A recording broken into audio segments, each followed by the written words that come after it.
투자의 지식을 키우자요. 경제 이슈, 투자 트렌드, 지식 인사이트. 오늘은 최근 글로벌 이슈 중 큰 화두, 중국의 경제 정책과 글로벌 시장에 대해 알아보겠습니다.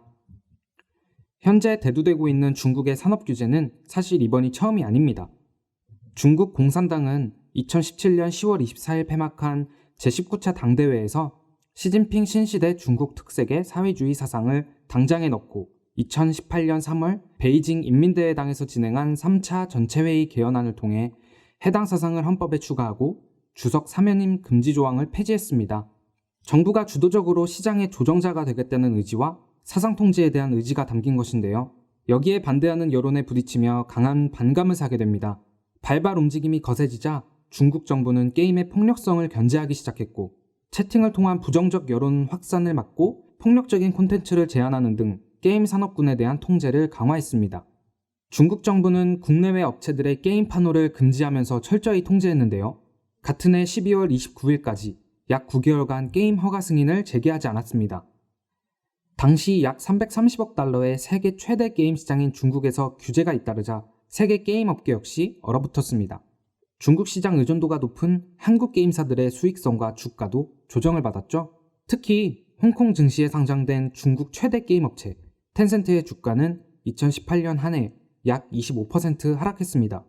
그러나 18년 말에서 19년 초 사이 규제가 점차 완화되는 시그널이 보이면서 중국 게임 시장이 재활성화됐고 텐센트 주가도 회복세를 보였습니다.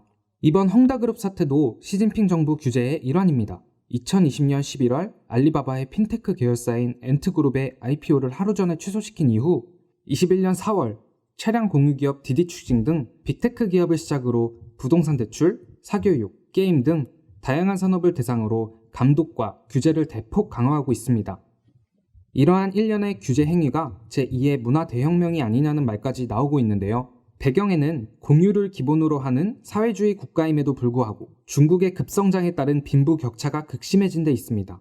국제투자은행인 크레디트 스위스는 중국의 진위 개수가 지난 2000년 0.599에서 2020년 0.704로 확대되었으며 사회 불평등이 심각한 수준이라고 진단했습니다. 통상적으로 진위 개수가 0.5를 넘으면 소요와 폭동으로 사회체제가 위험받을 수 있다고 여겨집니다.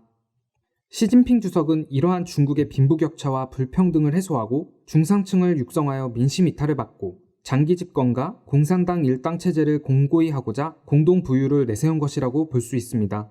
공동부유라는 목표를 위해 시진핑 정부는 전방위적 규제라는 카드를 꺼내든 것이죠. G2 국가인 중국의 변동성이 커지는 상황이 지속되자 한국을 비롯해 미국 등 세계 증시가 영향을 받았습니다. 미국 증권거래위원회는 투자자 보호를 위해 중국 기업의 미국 증시 상장을 중단시켰고 손정희 소프트뱅크 회장도 중국의 규제 단속을 예측하기 어렵다며 투자 중단을 선언했습니다. 중국 정부의 감시와 규제는 증시에도 반영이 되었습니다. 미국에 상장된 중국 기업 98기를 추종하는 나스닥 골든드래곤 차이나 지수는 최고점을 기록했던 2021년 2월부터 9월까지 46.39% 하락했습니다. 지금까지 최근 글로벌 이슈 중 큰 화두인 중국의 경제 정책과 글로벌 시장에 대해 알아보았습니다. G2 경제대국 중국인 만큼 이를 둘러싼 각종 이슈는 전 세계 다양한 시장과 산업에 영향을 주고 있습니다. 현재 진행되고 있는 민감한 이슈인 만큼 꾸준히 사건을 살펴보는 것이 좋을 것 같습니다. 중국 경제 정책과 글로벌 시장 관계에 대해 더 상세한 정보를 알고 싶다면 본 영상 하단 링크로 들어가 주세요. 텍스트로 설명된 자료를 보실 수 있습니다. 또 다른 투자 지식을 키우고자 한다면 구독과 좋아요, 알림 설정까지